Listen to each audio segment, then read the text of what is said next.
Thank you, Acting Deputy Chair. I rise to speak on the disallowance motion relating to the Aviation Transport Security Amendment, Security-Controlled Airports Regulations. So, unlike Labor, the National Party knows where the regions are, and we fight for the regions every day. We don't just talk about it, we deliver, and that's what we've done tonight. I'd like to start by affirming my support for the Minister's actions in taking these additional steps to secure passenger security. And last week, I chaired the Regional and Rural Affairs and Transport Committee hearing into the introduction of additional security measures to regional airports. These security changes were proposed on the basis of a recommendation arising from a report of the Inspector of Transport Security, ITS, titled Review into Security at Australia's Security Regulated Airports. This report contains information that is protected under the Inspector of Transport Security Act 2008. And protected information under this Act includes information or documents obtained or generated in the course of exercising powers or performing functions under the ITS Act. Release of the ITS report would have a substantial adverse effect on the proper and efficient conduct of the operations of the Department of Home Affairs, and the Inspector recommended that this report not be made public. But sadly, the world is now a place that airport security is an important element for our national security and, most importantly, for our safety. And we rely on the evidence and the advice of experts like the ITS to provide the most up-to-date advice to ensure our airways remain the important connection between regionals and cities and that they remain safe. Labor spent a considerable amount of time going over and over this line of questioning over this confidential advice, which was a real distraction from the most important issue, which is who pays for us to enjoy the national umbrella of safety. The decisions taken by the Minister for Home Affairs in this regard are important, and I doubt that anyone of any intelligence would question the outcome of greater security utilising the best available technology. And I, like every National Party member, undertook to come to this place to represent the people who live in the very places where aviation was born in Australia, and to respond to the potential impacts of security charges on regional aviation. Current security measures generally in place at most airports in Australia are as a result of the tragedy of September 11, and the responsibility for ensuring these measures rests with each airport, which is designated as the screening authority charged with operating the security functions. This includes the cost of the procurement and the maintenance of capital equipment and also the screening personnel. And this cost is typically recovered via a per-passenger charge that is collected by the airlines on each ticket sold and passed back to the airports. But regional aviation is critical to the success of regional Australia. It allows people to stay connected to their broader communities, to family, sporting events and holidays, to businesses and to tourism. So the ability to fly from Brisbane to Charleville meant I didn't have to drive 8 hours in the middle of summer at 6 months pregnant for a much-loved cousin's wedding at Tambo, which otherwise I could not have attended. Flight also gives people easy access to the Stockman's Hall of Fame at Longreach and the Australian Age of Dinosaur Museum near Winton. Longreach holds the nation's soul in its dusty street, and the Qantas Museum, the Stockman's Hall of Fame and Cooper Creek Sunset Tours are all must-do tourist activities.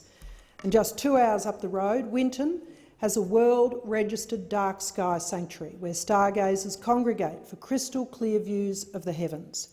The town also has the Waltzing Matilda Centre, the Australian Age of Dinosaurs Museum, where it is impossible not to be infected with museum founder David Elliott's enthusiasm for Australia's prehistoric past when monsters roamed the outback. But to give you some perspective, Winton is 500 kilometres from Townsville. It is 760 kilometres from Rockhampton and nearly 1,200 kilometres from Brisbane. Driving there through the outback is a special event but many people are denied the opportunity to visit these towns. When I hear city-based friends talking of mini breaks, they have the luxury of jumping on a cheap flight to another capital city for a weekend away. The low cost and high frequency of city-to-city flights is completely unimaginable for regionally based Queenslanders. Mount Isa, Roma, Emerald and Rockhampton are all regional centres that value commercial flights so highly. Miners and boarding school kids fill and empty these airports with well-practised ease.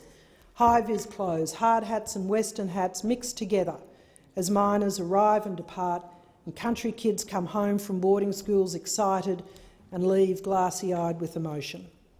Last time I left Mackay Airport, a lady needed a hand. She was travelling to Brisbane for cancer treatment, and she was alone. She had no family to get her there or to meet her. But air travel allowed her to get to the specialist 11 hours drive away. In Mount Isa, a family considers whether to travel to Townsville to watch their beloved North Queensland Cowboys play. They can drive 10 hours each way, but often opt to fork out $500 each to fly, and that's if they're lucky, because surge pricing around Cowboys games can push the costs up significantly. Christmas holidays can feel not very Christmassy at all. Usually I can fly with the kids for about $300 one way, but last year on December the 13th I was caught out when airfares skyrocketed to $900 per person one way. Fortunately, it was not an unplanned trip for a funeral or a family emergency, or even a business emergency requiring expert help to be flown to a regional area, which adds significant costs to any regional business. Hopefully, this is painting a picture for you of an essential industry for the many people who live and work in regional Australia, where the tyranny of distance has such a huge effect and where price variations due to airline policies, privatised airports and government regulation make the necessity of air travel horribly expensive for tourists, for families, for business.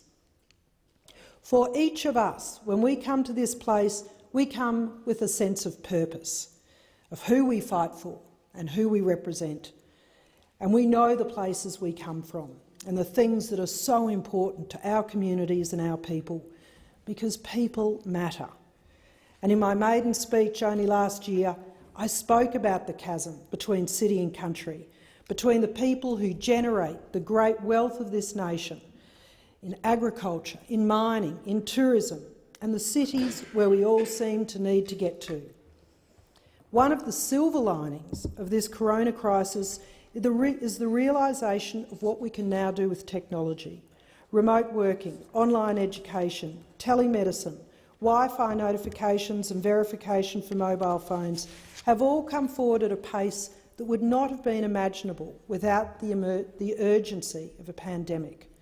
But one of the things we have not been able to solve is how to move ourselves from one place to another in a way that is both affordable and safe.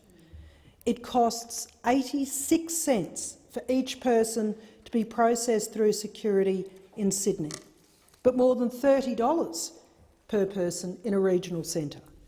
At Townsville Airport, this charge is presently $2.71 per departing and arriving passenger, and in Mount Isa it's $6.22. Industry is very mindful that these costs are an impost on travel, especially for smaller regional airports where the costs are typically higher due to lower economies of scale. And remember that these are all numbers generated on pre-COVID modelling and numbers.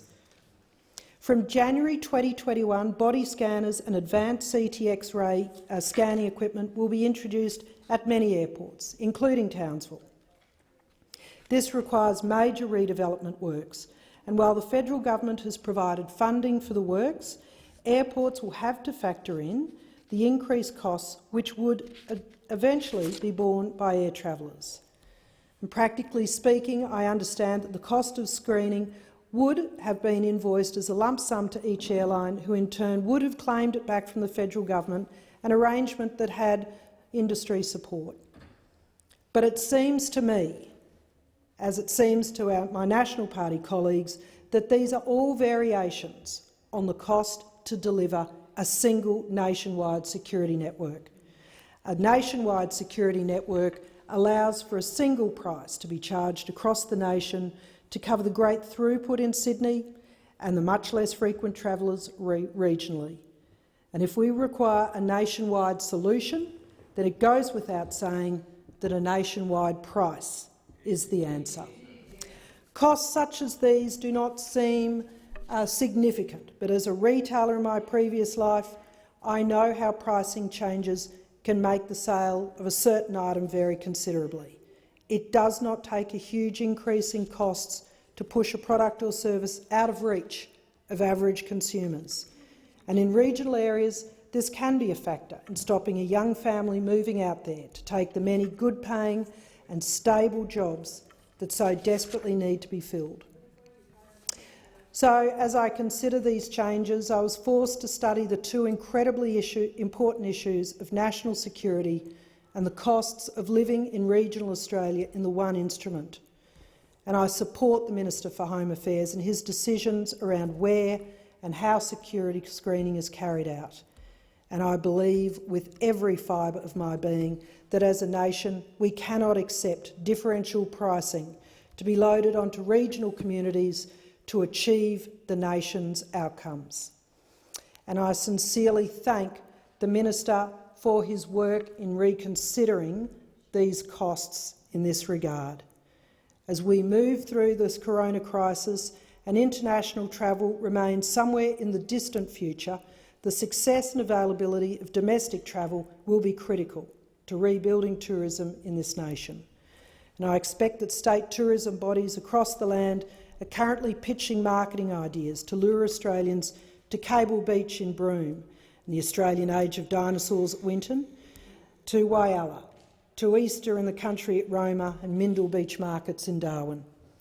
So now it is a critical time to be ensuring that regional Australians get a fair go to attract Australians to see the very best that we can, the very best we have at a price they can afford and in the safe environment that they expect. So again, I just want to acknowledge my National Party colleagues for their incredible determination to stand with me to negotiate a better deal for regional airports.